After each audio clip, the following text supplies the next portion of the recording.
बिस्मिल्लाहिर्रहमानिर्रहीम इय्याका नअबुदु व इय्याका नस्तईन। मेरे पाकिस्तानियों, मैं इस वक्त इस्लामाबाद की अदालत जा रहा हूँ। बदकिस्मती से एक्सीडेंट हुआ, मैं थोड़ा लेट हो गया हूँ। मैं आप सबको बताना चाहता हूँ कि इन्होंने पूरा प्लान बनाया हुआ है मुझे अरेस्ट करने का, और इससे साबित हो जाती है इनकी बदनीयती। मैं इस्लामाबाद की अदालत में पहले भी जा रहा था। इन्होंने जो मेरे घर के ऊपर हमला किया, वो ये मकसद नहीं था कि मुझे इस्लामाबाद की अदालत में पेश करना।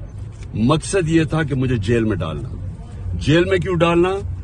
क्योंकि लंदन प्लान का हिस्सा है कि मुझे जेल में डालो। ये नवाज शरीफ की ये उसकी डिमांड है कि इमरान खान को जेल में डालो और इलेक्शन में मुझे हिस्सा ना ले सके, और ये फिर वही करने जा रहे हैं। अभी मुझे पता है कि मुझे अरेस्ट कर रहे हैं। मैं सिर्फ बताना चाहता हूं कि मैं रूल ऑफ लॉ में मानता हूं, कानून में मानता हूं। पता होते हुए मैं जा रहा हूं, लेकिन मैं कौम को बताना चाहता हूं कि ये बेनकाब हो गए हैं। ये जो लोग ऊपर बैठाए हुए हैं, ये चोर और डाकू और जिन्होंने बैठाए हैं, ये बेनकाब हो गए हैं कि इनकी नीयत क्या है। नीयत कभी इस मुल्क में कानून नहीं थी। इसमें जंगल का कानून नाफिज किया हुआ है इन्होंने।